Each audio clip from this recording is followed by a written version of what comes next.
Hello everyone, આવી જાઓ, આપી દો તમારા દર્શન.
Good evening, very good evening.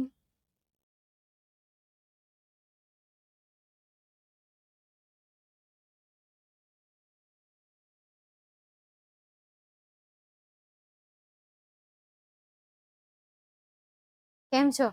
બસ એકદમ મજામાં. તમે કેમ છો? મજામાં ને? ગુડ ઇવનિંગ, જય દ્વારકાધીશ. હાય.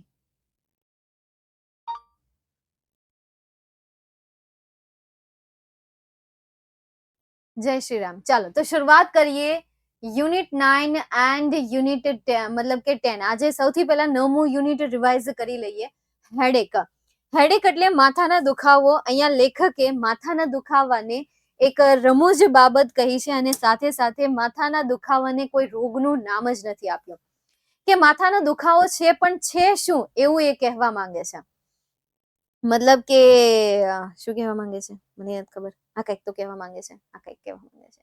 હા, એ કંઈક એવું કહેવા માંગે છે કે માથાનો દુખાવો જે છે એ એક બહાનું છે, એ એક આશીર્વાદ છે, લોકો માટે એક આશીર્વાદ છે કે જેમાં જ્યારે પણ લોકોને આવા સોશિયલ ગેધરિંગ અવોઇડ કરવા છે, એને ટાળવા છે, ત્યારે એના સોશિયલ ગેધરિંગને ટાળવા છે ત્યારે માથાના દુખાવાના શબ્દનો પ્રયોગ કરે છે. એનું એ મતલબ કે ઉચ્ચારણ કરતા રહેતા હોય છે. એના જેવો એક બીજો શબ્દ છે કે જેનું નામ છે ઇનડિસ્પોઝિશન.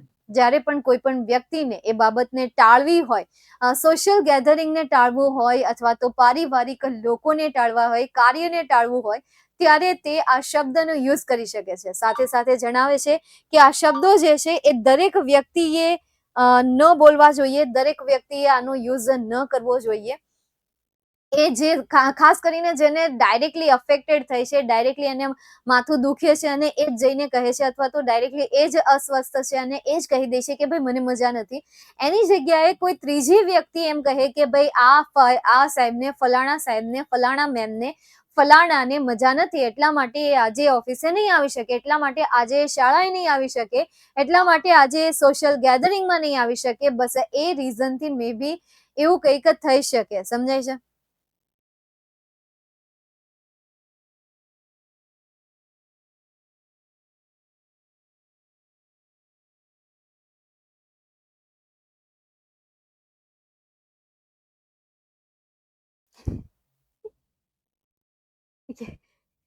કે હા, થોડું થોડું બોલો.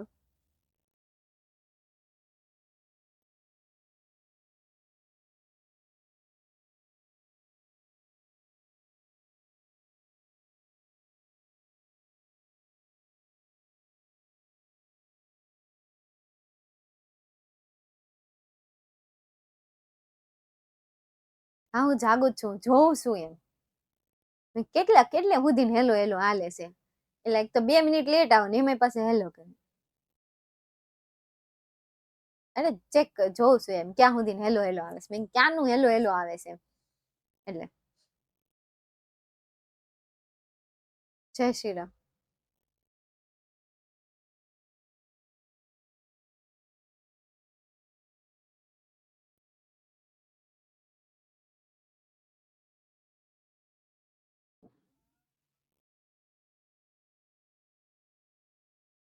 હા, હજી કઈ બાકી રહી આશુતોષ બેટા?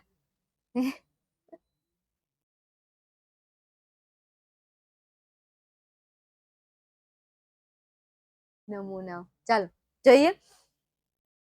તો આખા ચેપ્ટરમાં બસ માથાના દુખાવા વિશેની વાત કીધેલી છે. એમનું તમને અહીંયા મહત્વ સમજાવેલું છે. લેખકે એમના શાળાના કેટલાક સીન પણ એમને શેર કર્યા છે. જેમ કે યોગામાં અમને લઈ જતા ત્યારે માથાના દુખાવાનું બહાનું કાઢતા, ત્યારે અમને એમ થતું કે ભાઈ સાઈડમાં બેસાડી દેશે, પણ શિક્ષક કહેતા કે જેને માથું દુખે છે એ સાઈડમાં રહી જા. પછી હું એને રોકીશ અને એક સ્પેશિયલ એક્સરસાઇઝ કરાવીશ કે જેથી કરીને એને માથું ઉતરી જાય. એટલે ત્યારે અમે નિરાશ થઈ જતા કે ભાઈ એના કરતા તો યોગા કરવા સારા. ત્યારબાદ બીજો પણ એક એવો સીન કહ્યો હતો કે જેમાં લેખક જે છે એ લેખક કહે છે કે જ્યારે અમે શાળામાં ભણતા ત્યારે અમારા ટીચરે પણ અમને એક લેટર સમજાવ્યો હતો, સ્પેસિમેન લેટર, અને એ લેટરમાં પણ નમૂના તરીકે ટોપિક સિલેક્ટ કર્યો હતો માથાના દુખાવાનો.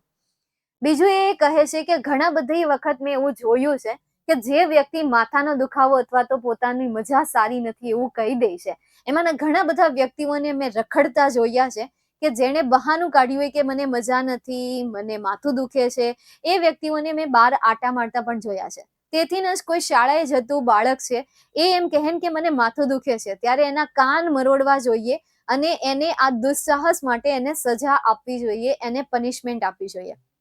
કારણ કે લેખકના મતે માથાના દુખાવા નામની કોઈ સમસ્યા છે જ નહીં. મને મજા નથી એવું પણ કંઈ છે નહીં. કોઈ ચોક્કસ રોગ જરૂર છે, તાવ છે, મેલેરિયા છે, ડેન્ગ્યુ છે, તો આવા ચોક્કસ રોગ છે. બાકી આપણે એમ કહીએ કે ભાઈ મને મજા નથી, મને માથું દુખે છે, તો આવો કોઈ રોગ નથી. બસ એના ઉપર એ મશ્કરી ઉડાડે છે. ત્યારબાદ તમને આ ચેપ્ટરમાંથી માર્ચ 2018માં પેરેગ્રાફ બેઝ ક્વેશ્ચન આન્સર પૂછાયો હતો. ત્યારબાદ તમને માર્ચ 2020માં, માર્ચ 2022માં, માર્ચ 2019માં ટ્રુ ફોલ્સ, ધેટ્સ ઇટ. બસ આટલું પૂછાયેલું છે. તો ધીસ ઇઝ યોર ચેપ્ટર 9. હા, સોલ્વ કરીશું આપણે. ચાલો તો સોલ્વ કરીએ. પહેલો ક્વેશ્ચન આપ્યો છે, what is excuse for an author? Author માટે એવું તો કઈ બાબત છે કે જે એના માટે દલીલ છે, જે એના માટે એક્સક્યુઝ છે, કે જે એને એક્સક્યુઝ તરીકે માને છે? તો તમારા માટે આખો પાઠ તમે વાંચી જ ગયા છો, આખો પાઠ તમને યાદ હશે જ. ભલે આખા પેરેગ્રાફનું ગુજરાતી હરખી રીતે કરતા આવડે કે ન આવડે એ 2 નંબરની વાત. હા, એ 2 નંબરની વાત. એ કહેતી હતી ને હું, પરંતુ જેવું તો ઉટુટલું ભાંગલું તો આવડતું હશે ને. કયું આવશે? હેડેક આવશે.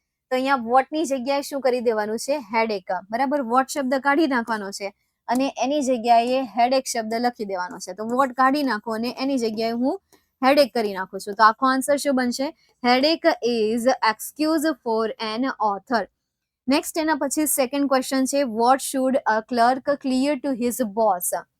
હવે તેના બોસ માટે ક્લર્કે શું ક્લિયર કરવું જોઈએ?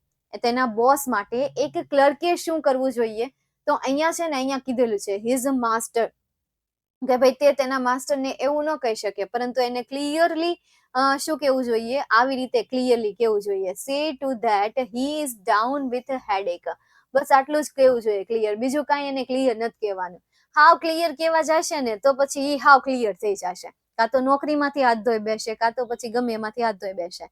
એટલે એને હાવ ક્લિયર નથી કહેવાનું, પણ આમ જેવું તેવું ક્લિયરલી કહેવાનું છે કે ભાઈ હા, મને ભાઈ મજા નથી એટલા માટે, એ મતલબ કે મને માથું દુખે છે એટલા માટે હું નહીં આવું. આટલી ક્લિયરનેસ એને આપવાની છે, એનાથી વધારે ક્લિયરિટી એને આપવાની નથી. તો આખો આન્સર શું બનશે?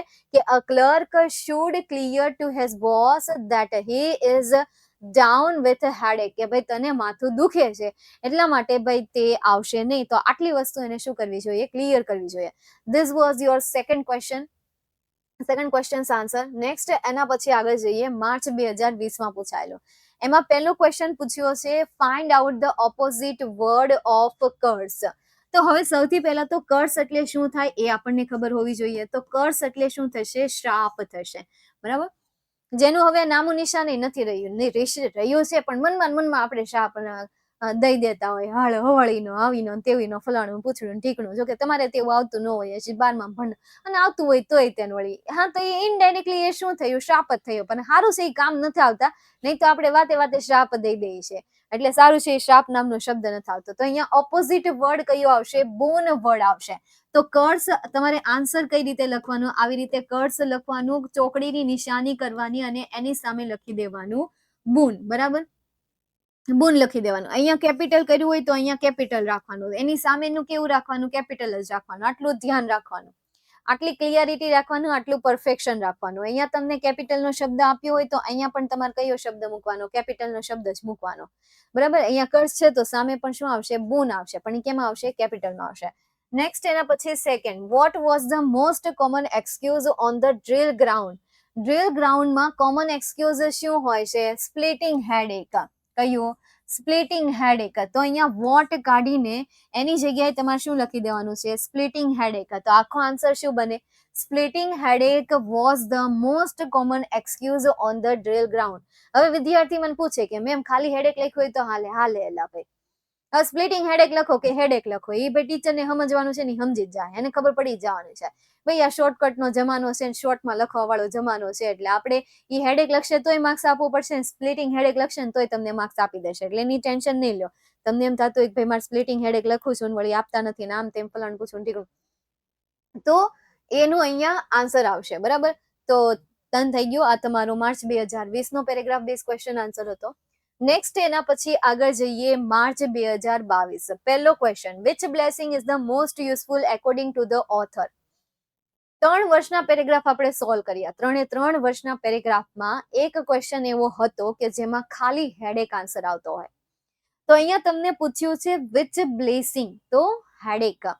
પછી આ બ્લેસિંગ શબ્દ કાઢી નાખવાનું, આખું કાઢી નાખવાનું, વિચ બ્લેસિંગ એ કાઢી નાખવાનું. ત્યાં પછી એવું લખવા નહીં જવાનું કે હેડેક બ્લેસિંગ, ભાઈ કાંઈ અર્થ ન થાય, અર્થનું અનર્થ થઈ જાય તોય તમને 1 માર્ક્સ મળી જતો હોય તો એ તમારી ભગવાનની એક કૃપા કહેવાય. બાકી હેડેક પછી બ્લેસિંગ શબ્દ ક્યારે આવે નહીં, ક્યારે લખાય નહીં, છતાં પણ તમને કોઈ ટીચર એના માર્ક્સ આપી દેશે તો એ તમારા માટે એક આશીર્વાદ સમજી લો, એને તમારા માટે એક લક સમજી લો, તમારી ગુડનેસ સમજી લો, અને એના માટે તમને માર્ક્સ મળી ગયો છે. બાકી અહીંયા એક જ શબ્દ લખવાનો છે અને કયો શબ્દ છે, આ headache. Headache is the most useful according to the author. લેખકના મતે માથાનો દુખાવો એ શું છે, સૌથી ઉપયોગી એવી બાબત છે. એના પછી second question, what was the subject of the first specimen letter writing that the writer learn at the school. અરે બાપરે. સેકન્ડ ક્વેશ્ચન નો આન્સર શું આવશે, the most common excuse was on the drill ground is a splitting headache. આ રીતે પણ answer લખી શકો, તમારે એ રીતે મોટો આન્સર લખો છે, ધેન યુ કેન રાઇટ, તમે એ પણ ચૂઝ કરી શકો, કોઈ ગ્રામેટિકલ મિસ્ટેક નથી નુસરેત, તમે એ સેન્ટેન્સને પણ યુઝ કરી શકો છો. ચલો હવે આનો આન્સર એ શું આવશે, આઈ એમ સફરિંગ ફ્રોમ હેડેક. આ એમનું આન્સર, આ એમનું ટાઇટલ હતું.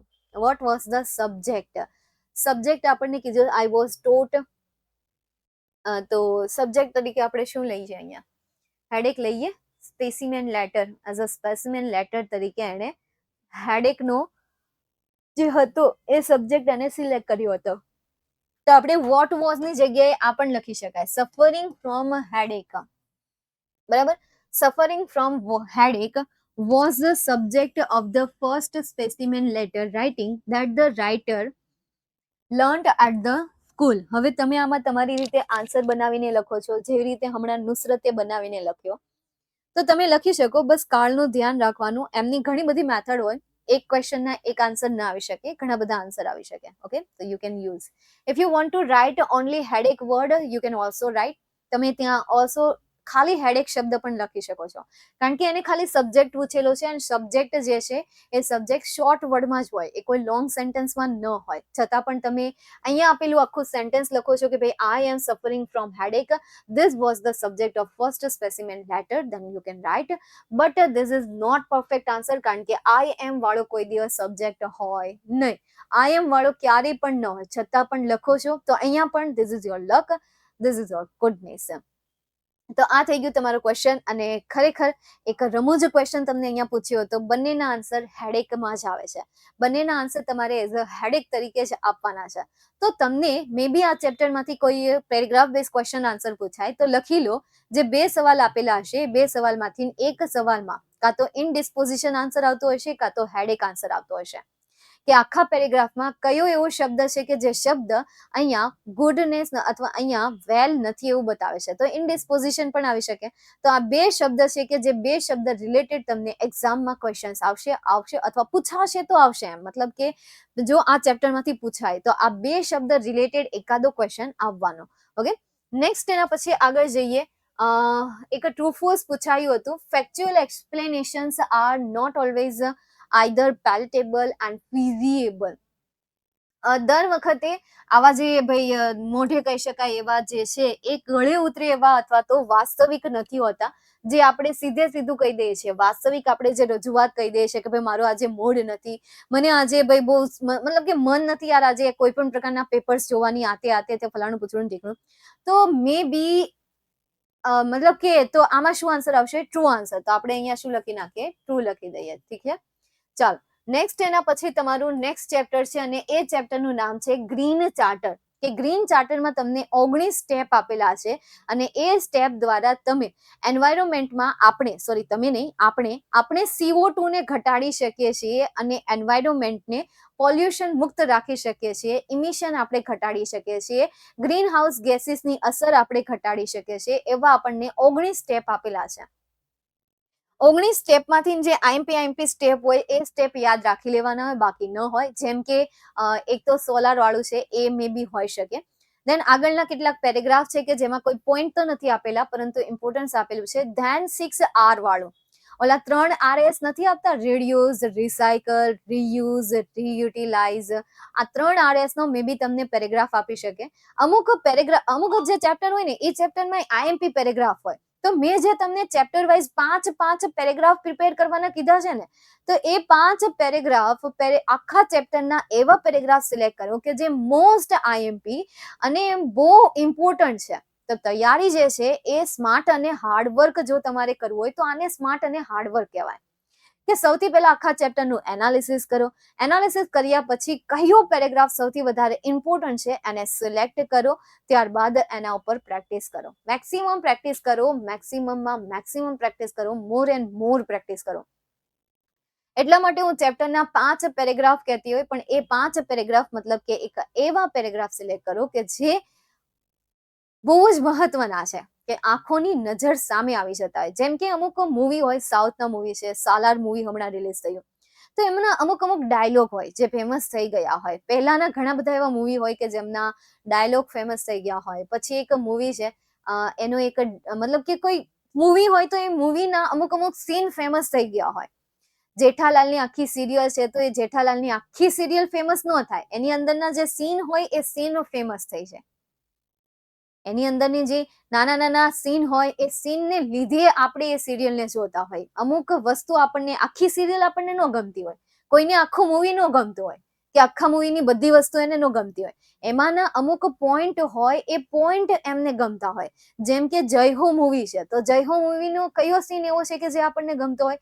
એક તો પેલી જ્યારે હીરો છે એની બહેનને જ્યારે બચાવવા માટે જાય છે, એના ઉપર જ્યારે કોઈ હાથ ઉપાડે છે અને બચાવવા માટે જાય છે, અને એ જે એન્ટ્રી થાય છે એ આપણને ગમે છે.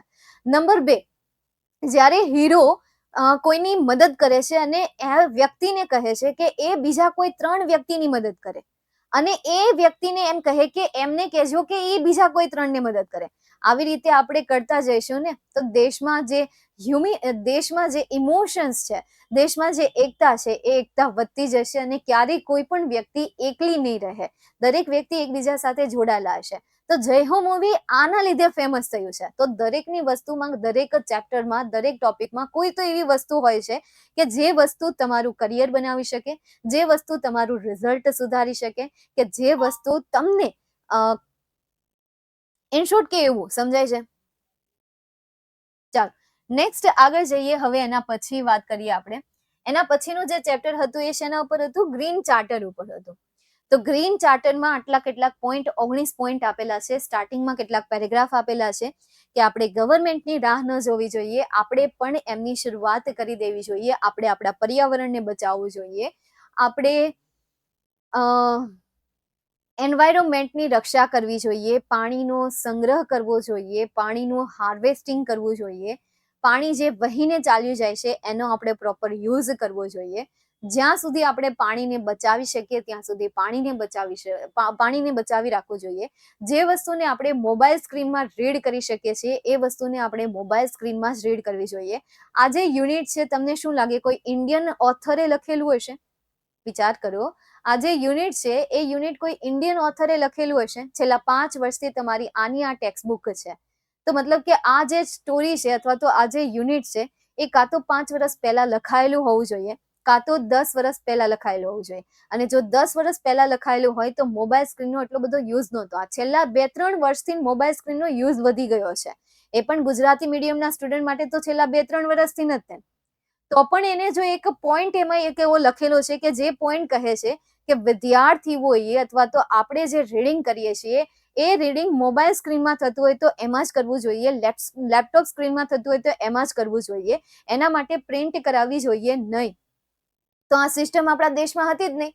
કોઈ પણ સ્ટુડન્ટ છે, સ્ટુડન્ટ પાસે મોબાઈલ પણ નહોતા. આજથી 5 વર્ષ પહેલા ક્યાં હતા? 5 વર્ષ પહેલા તમારી આ બુક આવી છે, ત્યાંનો આ પાઠ છે. તો આ જે પાઠના ઓથર છે એ ઓથર આઉટ ઓફ કન્ટ્રીના હશે, બહારના દેશના હશે, કે જેમણે આ સ્ટોરી લખેલી હશે, કે જેમણે આ પોઈન્ટ લખેલા હશે અને એ પોઈન્ટને ટ્રાન્સલેટ કરીને લખેલા હશે, અથવા તો એણે ફ્યુચરનું કંઈક વધારે પડતું અઝમ્પશન કરી નાખ્યું હશે. ઘણા બધા એવા વ્યક્તિઓ હોય ને કે જેને એમની લાઈફમાં એટલો બધો એક્સપિરિયન્સ હોય અને એ એક્સપિરિયન્સ બેઝ ઉપર એ કહાની કહેતા રહેતા હોય કે આવનારા સમયમાં આવું થઈ શકશે અને આવનારા સમયમાં એવું થાય પણ છે. કારણ કે એમની પાસે અનુભવ છે, કારણ કે એમની પાસે એક્સપિરિયન્સ છે, જે પહેલેથી એ જોતા આવે છે. અત્યારે પણ તમે સાંભળતા હશો કે ભાઈ અત્યારે જે વિદ્યાર્થી શાળાએ જઈ રહ્યા છે, ઓનલાઈન કોચિંગ ક્લાસે જઈ રહ્યા છે, એ ધીરે ધીરે બંધ થઈ જશે. એના બદલે એવી સિસ્ટમ આવી જશે કે ઘરે બેઠા પણ ભણી શકશે. એવું એક આવી જશે, મતલબ કે એવા દિવસો આવી જશે, પણ વાર લાગશે, બહુ સમય લાગી જશે. ખાસ કરીને ભારત દેશમાં સમય લાગી જશે અને ખાસ કરીને ભારતના ગુજરાત દેશમાં. જો કે હવે તો એમાંય કંઈ વાંધો નથી, કારણ કે ટેકનોલોજી હવે તો ગુજરાતમાં પણ એટલી હદે સ્પીડમાં વધી રહી છે. કારણ કે આપણા પેરેન્ટ્સને તો સૌથી પહેલા ડાઉટ થાય કે ભાઈ ઓનલાઈન ફીને ટ્રાન્સફર જ કઈ રીતે કરવી, કોઈ ફ્રોડ થયા તો. આ ઉપરાંત યાર આપણા દેશમાં સૌથી વધારે ફ્રોડ થાય છે. આમાં આપણા ભારત લોકોના દિમાગ જે છે આમાં જ વધારે ચાલતા હોય છે. એવું ક્યારે ખબર છે, જ્યારે કેમ્બલી કરીને એક એપ્લિકેશન છે, એમાં ઓનલાઈન કમ્યુનિકેશન કરી શકીએ, ખ્યાલ હોય તો. જો કે બધામાં એક સરખું જ હોય. આપણે એ લોકોની બુરાઈ કરતા હોય, એ આપણી બુરાઈ કરતા હોય, કોઈ કોઈની રિસ્પેક્ટ નથી કરતા. આપણને એમ થાય કે ભાઈ એ આપણી બુરાઈ કરી જાય છે, એ આપણને આવું તેવું કહી જાય છે, આપણા વિશે આવું કહી જાય છે, ભારતની રિસ્પેક્ટ નથી રાખતા એટલે આપણે એની હારે નથી બોલવું, એની હારે બોલા જ નથી રાખવા. તો આપણે એને કહીએ એનું શું કે અંગ્રેજ લોકો હાડા આવા, એમને આવું હોય, ફલાણું હોય, પૂછડું હોય. તો એ જે રીતે બુરાઈ કરે છે એમ આપણે પણ બુરાઈ કરીએ છીએ. હા, એ કંઈક ભાઈ પાબંદી લગાવી દે છે તો ભાઈ એ એક સક્સેસ થઈ ગયા છે એટલે, સફળ થઈ ગયા છે એટલે. કોઈ પણ વ્યક્તિ હોય સફળ થઈ જાય એટલે એને ઘમંડ તો આવી જ જાય, હે ને? કોઈ પણ વ્યક્તિ હોય સફળ થઈ જાય એટલે ઘમંડ આવી જાય. આપણો ભારત દેશ જ્યારે સફળ થઈ જશે ત્યારે આપણે ભારત દેશના લોકોમાં ઘમંડ તો આવી જ જશે. તમને શું લાગે નહીં આવે એમ? બહુ સારી રીતે આવી જશે. એક વખત એનું જીડીપી ઊંચું જવા દો, એક વખત એનું રેવન્યુ ઉપર જવા દો, આપણા દેશમાં ઘમંડ આવી જશે. આપણા દેશમાં રૂલ્સ બની જશે કે બહારના દેશો અહીંયા નહીં આવી શકે.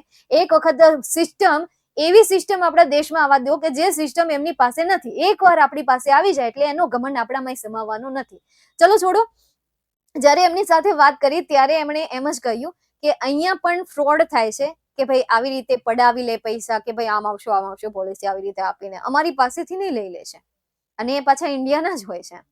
મેં કીધું મનમાં કઈ, મેં કીધું તને કેમ ખબર? પણ પછી આપણે કઈ વધારે પડતી દલીલ તો કરવાની ન હોય. મનમાં કઈ, મેં કીધું તને શું ખબર હોય, ચૂપ બેને. જો કે હોય ટીચર જ ને, પણ આવી રીતે જ્યારે કેઝ્યુઅલી થઈ ગયા, આગળ સામે ટીચર ભેગા થાય એટલે એ શિક્ષક જ હોય, બરાબર? એ પ્રેક્ટિસ જ કરી રહ્યા હોય.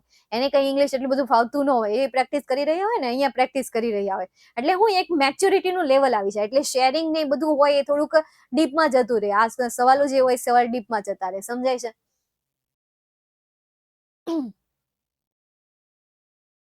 પહેલી ફેબ્રુઆરીથી થશે. કેમ ખબર પડે કે ક્યાં પેરેગ્રાફ આઈએમપી છે ચેપ્ટરમાંથી? કેમ ખબર પડે કે આ ચેપ્ટરમાંથી કયો પેરેગ્રાફ આઈએમપી છે? જેમ કે વોટર હાર્વેસ્ટિંગ, પાણી વિશે તમને કહ્યું છે. તો પાણી આપણા દેશમાં બહુ જ મહત્વનો, આપણા દેશમાં નહીં પૃથ્વી ઉપર બહુ જ મહત્વનો અંશ છે. સેકન્ડ, સોલાર, ઇલેક્ટ્રોનિક વસ્તુ. તો ઇલેક્ટ્રોનિક વસ્તુની જેટલો પ્રચાર થાય એટલો પ્રચાર મહત્વનો છે, એટલે આ પોઈન્ટ. થર્ડ, RS, કોઈ વસ્તુને રીયુઝ કરો, રીયુટિલાઇઝ કરો, રીપ્રોડ્યુસ કરો, પણ એ વસ્તુને ફેંકી નહીં દો, એને ફરીથી ઉપયોગ કરો. કારણ કે નવી વસ્તુ બનાવશો તો ફરીથી એમાં CO2 નું સર્જન થશે, પણ તમે એને રીયુટિલાઇઝ કરો છો, સર્વિસ કરીને એનો ફરીથી ઉપયોગ કરો છો તો CO2 નું જે ઇમિશન છે એ ઇમિશન મે બી થોડુંક ઘટી જશે. તો આ જે પોઈન્ટ છે કે જે પોઈન્ટ દેશ માટેના મહત્વના હોય, ઇમ્પોર્ટન્ટ હોય, એ પોઈન્ટ સૌથી વધારે આવતા હોય. જેમ કે હેડેકનું આપણે ચેપ્ટર સોલ્વ કર્યું, એમના પેરેગ્રાફ આપણે સોલ્વ કર્યા, તો એમાં જુઓ શું આવતું હતું આખા ચેપ્ટરમાં. આપણે જે છેલ્લા થોડાક વર્ષના પેપર સોલ્વ કર્યા, કેવા કેવા પેરેગ્રાફ આવતા હતા કે હેડેકને લગતા, ટોપિકને લગતા હતા, હેડેકને લગતા હતા કે જેમાં બોન આવતું હોય, આશીર્વાદ સ્વરૂપ હતું, અમારા સર આ ટોપિક સિલેક્ટ કરતા હતા, સ્પ્લિટિંગનું એ બહાનું આપતા હતા. તો આ બધા મહત્વના પોઈન્ટ છે. આ વસ્તુ કરવાથી તમને બેનિફિટ ક્યાં થાય? તમે કોઈ પણ પ્રકારની આ વસ્તુ છે ને અત્યારથી શીખી જાઓ. અત્યારથી હું તમને જે અત્યારે જે શીખવાડી રહી છું એ આવતી વખતે તમને કામમાં આવશે. ખાલી તમારા ઇંગ્લિશ સબ્જેક્ટમાં નહીં, પરંતુ તમે જ્યાં પણ જોબ કરો છો, જ્યાં તમે જોબ કરવાના છો, તો તમારી જે આ એનાલિસિસ કરવાની, એનાલિસિસ હંમેશા જાતે કરાય, જાતે શીખાય, જાતે એના ઉપર ઓબ્ઝર્વેશન કરાય. મેં તમને કીધું કે ઇમ્પોર્ટન્ટ પોઈન્ટ સિલેક્ટ કરો. Now collect important point by yourself. તમારી જાતે સિલેક્ટ કરો, કારણ કે દરેક વ્યક્તિની વિચાર ભલે અલગ અલગ હોય. એક જ મિનિટ હોલ્ડ કરો.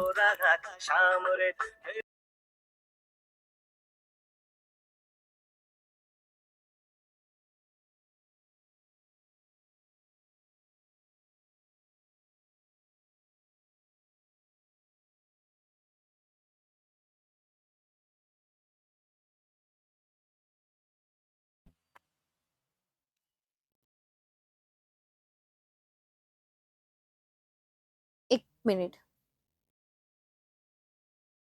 रुक जा रे बंदिया, ये रात जरा सी है, यकीन तू आँखों पर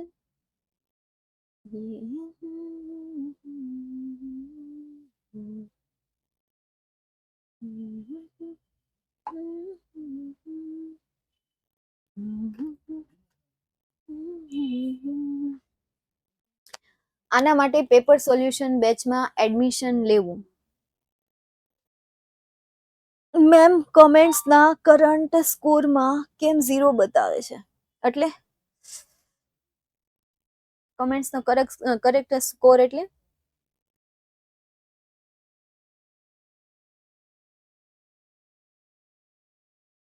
1 તારીખે તો સેકન્ડ એક્ઝામના પેપર શરૂ હશે. હવે એ તો આઈ ડોન્ટ નો.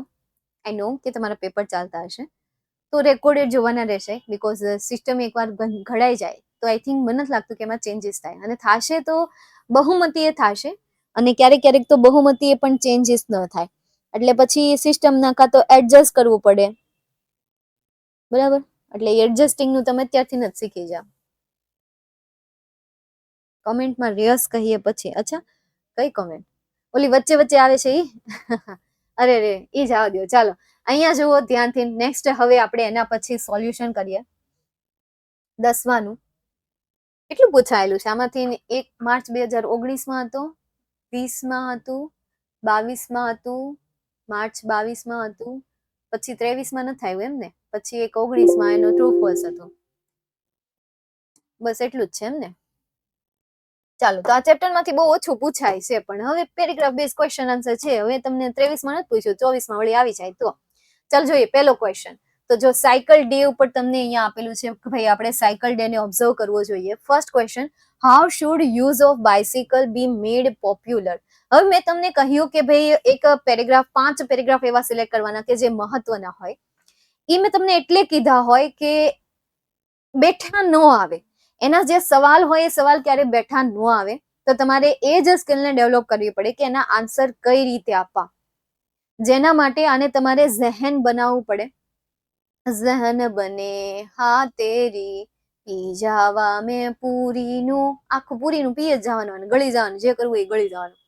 તો જેટલું રિવિઝન કરો એટલું તમને આવડે. How should use of bicycle be made popular? આપણે આ બાઇસિકલનો યુઝ કેવી રીતે પોપ્યુલર બનાવી શકીએ છીએ? તો યુઝ ઓફ બાઇસિકલ અહીંયા મૂકો શુડ, બરાબર? હાવ આપેલું હોય ને ત્યારે મોટા ભાગે બાય દ્વારા આન્સર આવે કેવી રીતે? બાય સેલિબ્રેટિંગ અથવા તો બાય ઓબ્ઝર્વિંગ સાયકલ ડે. ભાઈ સાયકલ ડે ઓબ્ઝર્વ કરીને આપણે શું કરી શકીએ છીએ? એને પોપ્યુલર કરાવી શકીએ છીએ. તો બાય ધી ઓબ્ઝર્વિંગ અથવા તો બાય સેલિબ્રેટિંગ, બાય ઓબ્ઝર્વિંગ અથવા તો by celebrating cycle day, cycle day ને ઓબ્ઝર્વ કરીને, સાયકલ ડે ને સેલિબ્રેટ કરીને. Find out the word from the extra that means done for pleasure and relaxation. ભાઈ તમારે આમાંથી એક એવો શબ્દ સિલેક્ટ કરવાનો છે કે જેનો મતલબ ખુશી થતી હોય, જેનો મતલબ રિલેક્સેશન થતો હોય, જેનો મતલબ આરામ અને આનંદ, આ બે મતલબ થતા હોય એવો શબ્દ કયો છે એ તમારે પેરેગ્રાફમાંથી શોધીને લખવાનો રહેશે. તો હવે જે તમને 10 અથવા તો 12 પેરેગ્રાફ પૂછાશે, મતલબ કે 6 પેરેગ્રાફ પૂછાશે, એ 6 પેરેગ્રાફમાંથી એકાદો એવો સવાલ હશે કે જે તમને નિયરેસ્ટ મિનિંગ વાળો અથવા તો આવી રીતે ડેફિનેશન આપેલી હશે એવો પૂછાશે. બીજો જે સવાલ છે એ કાં તો ટ્રુ ફોલ્સ વાળો હશે. કેવો હશે? ટ્રુ ફોલ્સ નો તમને પૂછેલો હશે. એટલે તમે આની તૈયારી રાખજો. આ તો જસ્ટ હું તમને પ્રેડિક્શન કરું છું, બાકી તો તમારે પેરેગ્રાફ ઉપરથી સવાલના જવાબ લખવાના છે, હેને? એટલે પેરેગ્રાફ ઉપર સવાલના જવાબ માટે તૈયાર રહેજો. તો અહીંયા આન્સર શું આવશે? ચલો, કયો એવું વર્ડ છે કે જેનો મતલબ આ થતો હોય? નિયરેસ્ટ મિનિંગ ક્યાંથી કરવાના? નિયરેસ્ટ મિનિંગ જે છે તમારે યુ સ્ટુડન્ટની એપ્લિકેશનમાંથી કરવાના રહેશે. ત્યાં અંદાજે 350 જેટલા છે અને મેં ટોપર બેચમાં પણ 100 જેટલા નિયરેસ્ટ મિનિંગ કરાવેલા છે. You can prepare from that. ત્યાંથી પણ તમે પ્રિપેર કરી શકો છો. યસ, કયો વર્ડ છે? રિક્રેશનલ. તો અહીંયા રિક્રેશિયન જે તમને આપેલું છે એ તમારો અહીંયા આન્સર આવશે. જસ્ટ તમારે આન્સર લખી દેવાનો છે, જે શબ્દ આવતો હોય એ શબ્દ હતો, બીજું કાંઈ લખવાની જરૂર નથી. ઓકે, નેક્સ્ટ એના પછી અથવા તો તમને એમ થાય છે કે ભાઈ હું આ સેન્ટેન્સ લખી નાખું, done for pleasure or relaxation, પછી ઇઝ ઇક્વલ ટુ કરીને લખી નાખજો આ જે શબ્દ છે એ શબ્દ રિક્રિએશનલ. ઓકે મેમ, આમાંથી એસે આવી શકે? ના, હું તો નથી કહેતી કે ભાઈ આમાંથી એસે આવશે. નેક્સ્ટ એના પછી આગળ જઈએ. March 2020. What important step should be taken first? એવું તો કયું ઇમ્પોર્ટન્ટ સ્ટેપ છે કે જેને આપણે પહેલા લેવો જોઈએ? તો reducing emission of CO2 and carbon footprint. Reducing emission of CO2. તો આ વોટ આપેલું છે, એની વોટ ઇમ્પોર્ટન્ટ સ્ટેપ આપેલું છે, એની જગ્યાએ તમારે શું લખવાનું છે? Reducing emission of CO2 or carbon footprint should be taken first. Should be taken first. આ તમારા ફર્સ્ટ ક્વેશ્ચન નો આન્સર આવશે. નેક્સ્ટ એના પછી second question. Who emits greenhouse gas? કોણ ગ્રીન હાઉસ ગેસને ઇમિટ કરે છે? તો ગ્રીન હાઉસ ગેસને ઇમિટ કરતું હોય એવું કોઈ છે? Carbon footprint. આયરું carbon footprint is the total set of greenhouse gas emissions. શું કીધું છે? એ સંપૂર્ણ ગણ છે આ ગ્રીન હાઉસ ગેસનો. કોણ? Carbon footprint. તો આ કાર્બન ફૂટપ્રિન્ટની એક ડેફિનેશન આપેલી છે. તો અહીંયા આન્સર તરીકે શું આવશે? કાર્બન ફૂટપ્રિન્ટ આન્સર આવશે. Carbon footprint emits greenhouse gas. તો આ તમારા સેકન્ડ ક્વેશ્ચન નો આન્સર થયો. ડન. નેક્સ્ટ હવે આપણે એના પછીનો ક્વેશ્ચન જોઈએ. જુલાઈ 2022 નો પૂછાયો હતો. Give 2 names of biofuels. તો હવે આના 2 નામ ખાલી તમારે આપવાના છે કે જે તમને છેલ્લી લાઈનમાં દેખાતા હશે. બાયોફ્યુલ્સના 2 નામ, એક તો ઇથેનોલ અને બીજું છે જેથ્રોફા. એ સિવાયના બીજા કોઈ આપેલા છે નહીં, તો આઈ થિંક 2 જ નામ આવશે. તો જસ્ટ આન્સર કરીને લખી દેવાના કે ભાઈ the 2 name of the biofuel, પછી આવી રીતે ડેશ કરીને અથવા તો આવી રીતે કરીને તમે 2 નામ લખી દો, અથવા તો જસ્ટ આન્સરમાં ખાલી આ 2 નામ લખી દો કે ઇથેનોલ એન્ડ જેથ્રોફા, તો પણ ચાલશે. આખો સવાલ બનાવીને લખો છે, ઇટ્સ યોર વિશ છે. એન્ડ એની જગ્યાએ ખાલી 2 નામ લખી દેવા છે, then it is also your choice. Next એના પછી, why should we protect and conserve forest? શા માટે આપણે રક્ષણ કરવું જોઈએ, કન્ઝર્વ કરવું જોઈએ ફોરેસ્ટ એટલે કે જંગલોને? ભાઈ જંગલોને આપણે શા માટે રક્ષણ કરવું જોઈએ, શા માટે આપણે એને મતલબ કે રક્ષણ કરવું જોઈએ અને કન્ઝર્વ કરવા જોઈએ? તો reduce emission of carbon footprint. આ એનો આન્સર આપ્યો. આખા ચેપ્ટરને ધ્યાનમાં રાખીને તો આ જ આન્સર આવે. પેરેગ્રાફને ધ્યાનમાં રાખીને શું આવે આપણે જોઈએ. આપણે forest should be protected and conserved by one and all. Forest store huge quantity of carbon footprint, so play a critical role in carbon control. તો અહીંયા જો કીધું છે કે ભાઈ એ એક ક્રિટિકલ રોલ પ્લે કરે છે કાર્બન કંટ્રોલનો. તો આપણે અહીંયા લખી શકીએ વી પ્રોટેક્ટ એન્ડ કન્ઝર્વ અહીંયા આપણે લખીએ we should protect and conserve forest two control carbon footprint અથવા તો ખાલી કાર્બનને કંટ્રોલ કરવા માટે. બાકી આપણે બીકોઝ લખીને કાંઈ લાંબુ સેન્ટેન્સ કરવાની જરૂર નથી. ખાલી ટુ પછી જે રિયલ રીઝન આવતું હોય એ રિયલ રીઝન લખી નાખો તો પણ ચાલશે. આટલું લખો એટલે બહુ છે.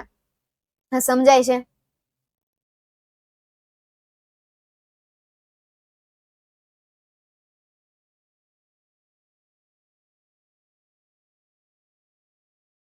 ત્યાં બેઠા બેઠા બોલે હક જ નથી થતું. અહીંયા ચાળા કરે છે.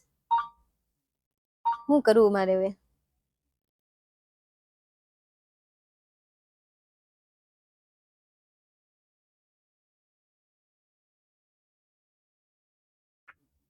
ચાલ નેક્સ્ટ હવે એના પછી આગળ જઈએ.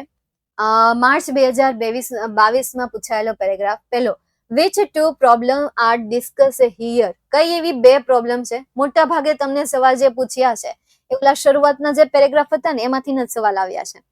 બાકી ઓલા નંબર માંથી કઈ આવ્યું નથી અત્યાર સુધી, એટલે તમે એ કરો તો બહુ છે. જોઈએ, which two problems are discuss here. કઈ બે પ્રોબ્લેમ અહીંયા ડિસ્કસ થઈ છે?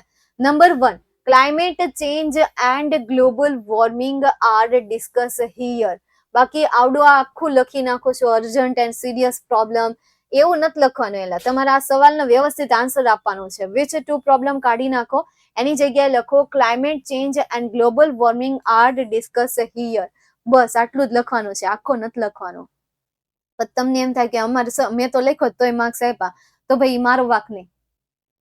ગ્રામેટિકલ નિયમ ફોલો કરીને લખો અને એવી રીતે લખો તો જ ઇંગ્લિશની એક્ઝામમાં માર્ક્સ મળતા હોય, નકર થોડા મળતા હોય. તોય મળતા હોય તો પછી તમને ખાલી જગ્યા. નેક્સ્ટ એના પછી, who can help government to find a solution to this problem. હવે કોણ ગવર્મેન્ટને મદદ કરે છે? ગવર્મેન્ટને કોણ મદદ કરી શકે? each individual, right? each individual તેને મદદ કરી શકે છે આ પ્રોબ્લેમને સોલ્વ કરવામાં, અથવા તો ઓલ પીપલ એ લખી શકો. પણ અહીંયા તમને કયો વર્ડ આપેલો છે? each individual આપેલો છે. જો અહીંયા રહ્યો, each individuals can play an important part by simply adopting a more responsible lifestyle beginning with some little everyday do's and don'ts. બરાબર? એકલા હાથે તો ગવર્મેન્ટ નહીં કરે, પણ આપણે બધાએ કરવું જોઈએ. તો અહીંયાથી ખાલી વુ કાઢી નાખો અને એ વુની જગ્યાએ લખી દો each individual, એટલે તમારા સવાલનો જવાબ થઈ ગયો કમ્પ્લીટ. નેક્સ્ટ એના પછી આગળ જઈએ, household waste should be composed separately. ઘરનો જે ભીનો કચરો છે એને આપણે અલગથી તારવવો જોઈએ. શું એને આપણે અલગથી તારવવો જોઈએ? યસ ઓર નો? આ તો આપણે જોઈ ગયા છે. તો એને આપણે અલગથી તારવવો જોઈએ. હા, તો અહીંયા આન્સર તરીકે શું આન્સર આવશે? ટ્રુ આન્સર આવશે. તો લખી દઈએ આપણે ટ્રુ આન્સર. ઘરનો જે ભીનો કચરો છે અને પ્લાસ્ટિક જે છે એ પ્લાસ્ટિકને આપણે શું કરવું જોઈએ? અલગ તારવવું જોઈએ. ચાલો, હવે અહીંયા સુધી કોઈને કોઈ ક્વારી હોય, ડાઉટ હોય, બરાબર? આ તમારા 2 ચેપ્ટર થયા, 9 અને 10. હવે આવતીકાલે આપણે શેના ઉપર ભાષણ કરવાના છીએ એમનું પણ હું તમને જણાવી દઉં. આવતીકાલે છે ને હું તમને રાઇટિંગ સેક્શન જે છે ને એના ઉપર હું ભાષણ કરી દઈશ, બરાબર? આવડી આ વસ્તુ મેં હજી આજ જ આઈએમપી બેચમાં સમજાવી છે. જે આઈએમપી બેચમાં હશે ને એવડી આ બધા ભણી ગયા હશે. ત્યારબાદ અનસીન ડેટા અને વોકેબ્યુલરી, આવડી આ વસ્તુ આજે જે આજના સેશનમાં હશે ને એવડી જોઈ ગયા હશે. તો આવતીકાલે આપણે આનું ભાષણ કરવાના છીએ, બરાબર? જેને રિવિઝન કરવું હોય આઈએમપી બેચમાં હોય અને જેને રિવિઝન કરવું છે એવડા પાછા કાલના રિવિઝન બેચમાં આવી શકે છે. જેને નથી કરવું એને કઈ વાંધો નથી. પેપર સોલ્યુશન કેટલી કલાક ચાલશે? મારું ઇંગ્લિશનું 2.5 કલાક ચાલશે. બાકી એકાઉન્ટની વાત કરીએ આપણે કે ભાઈ એકાઉન્ટ છે તો એકાઉન્ટના 3 કલાક થઈ જાય, 4 કલાક થઈ જાય, નક્કી ન હોય. કારણ કે એકાઉન્ટમાં સમજાવતું જવાનું હોય, પાછું તમે વચ્ચે વચ્ચે કંઈક પૂછતા રહેતા હોય. સમજાણું? એટલા માટે મેં બનાવ્યો છે. અન કેમ કઈ વાંધો છે? ઓકે, આવશું. ક્યારે કરાવશો? હું પેપર સોલ્યુશન ફેબ્રુઆરી પહેલા ઓલામાં.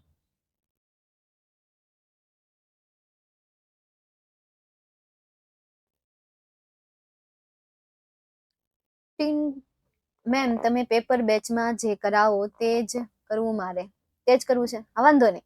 પણ આ રિવિઝન બેચમાં કરાવ્યું ને એ કરી નાખજે. ખાલી પેપર બેચનું ન કરતી, રિવિઝન બેચનું કરજે. કારણ કે રિવિઝન બેચમાં છે ને મેમ આગળના વર્ષના પેપર લીધા છે. ખાલી એમાં કયા કયા ટોપિક નથી કરાયા ખબર? રિવિઝન બેચમાં મેં આગળના વર્ષના કયા કયા નથી કરાવ્યા? એક સમરી રાઇટિંગ, બીજું ઓલા લેપિંગના પેરેગ્રાફ પરથી સવાલ જવાબ, નિયરેસ્ટ મીનિંગ, આ 3 વસ્તુ જે તમારા ઉપર છે ને ઈ. પછી ઓલી વોકેબ્યુલરી આવે ને, ખાલી જગ્યા પૂરવાની આવે. જો કે એમાં 7મા ચેપ્ટરની કરાવી નાખી છે. 7મા ચેપ્ટરની જેટલી આવતી હોય ને બધી કરાવી નાખી છે. એટલે આ 4 વસ્તુ જે છે ને 4 વસ્તુ નથી કરાવી. ઈ આગળના જે 7 વર્ષના પેપર છે ને એમાંથી, બાકી બધું થઈ ગયું છે. એટલે ઈ ખાસ કરી નાખજો રિવિઝન બેચ. વાંચવું જોઈએ, બીજું તો શું હોય? 19+ લાવવા હોય તો સિમ્પલ. એવડું કાલ હું સમજાવવાનું ટ્રાય કરીશ, બરાબર? તમારે માર્ક્સ કઈ રીતે લાવવાનું, કેવી રીતે બધું કરવું, એ બધું કાલ હું ટ્રાય કરીશ. આજે મેં છે ને આઈએમપી બેચમાં કર્યું, મેં તો આવું વિચાર્યું નહોતું કે આવી રીતે હું સમજાવી શકું. એટલે કાલે પાછું મને મજા આવી, એટલે કાલે હું પાછું તમને સમજાવીશ. તમારે પેપર સેટ ઇંગ્લિશ પેપર કરીએ તો 60+ માર્ક્સ આવી જાય? હા, આવી જાય, આવી જાય દીપાલી. 7 પેપર છે, 7 પેપરની પ્રેક્ટિસ, એટલે તમને ખબર પડે, આરામથી આવી જાય. બધાને ફેબ્રુઆરીમાં જ આવશે. A1, ટોપર, આઈએમપી બેચ બધાને ફેબ્રુઆરીમાં આવશે. હવે તમે બધા ભેગા જ રહેશો, સમજાણું? પેલા આઈએમપી બેચ તમારાથી અલગ રહેતી હતી, ટોપર બેચમાં નહોતી આવતી. હવે આઈએમપી બેચ બધામાં ભેગા આવશે. તમારી આ A1 બેચમાં પણ આવશે અને સાથે સાથે પેપર સોલ્યુશન બેચમાં પણ આવશે. સમજાણું? મેં બધાને અલગ લેશો? ના ભાઈ, એલા ગાંડી થઈ જાય બધાને અલગ લેશ તો.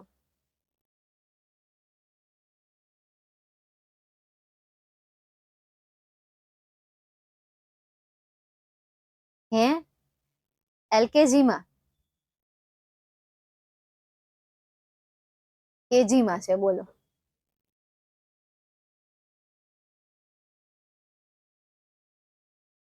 LKG કેવું હોય ઈ મને ખબર. LKG SKG હોય અને જુનિયર કેજી, JKG હોય. ઇંગ્લિશ ગ્રામર બ્લુપ્રિન્ટ મોકલો ને ચેપ્ટર વાઇઝ. અરે ગ્રામરની થોડી આવે, ગ્રામરની નું આવે, એટલે ચેપ્ટર વાઇઝ થોડી આવે, ટોપિક વાઇઝ આવે.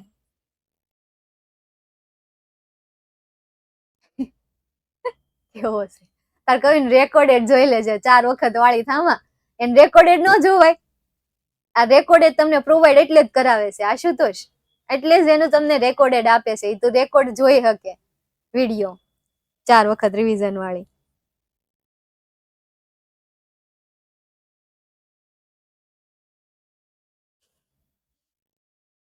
કાર્ટૂન છો? ચાલો, પ્લે હાઉસ. અચ્છા, હે પ્લે હાઉસ થાય એમ ને? ચાલો, તો અહીંયા સુધી આપણે આજનો સેશન રાખીએ. મળીએ નેક્સ્ટ સેશનમાં.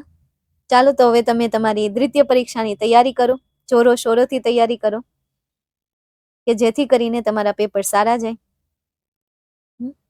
આટલું કરાવું છું ને તો ઈ કરીને જાઉં તોય તમારું આવડે દ્વિતીય સત્રનું પરીક્ષાનું પેપર સારું જાહે. રિવિઝન બેચમાં જેટલું કરાવ્યું ને એટલું. હા, નહીં તો વળી. ચાલો, તો મળીએ નેક્સ્ટ સેશનમાં. બાય, ટેક કેર અને જય હિન્દ.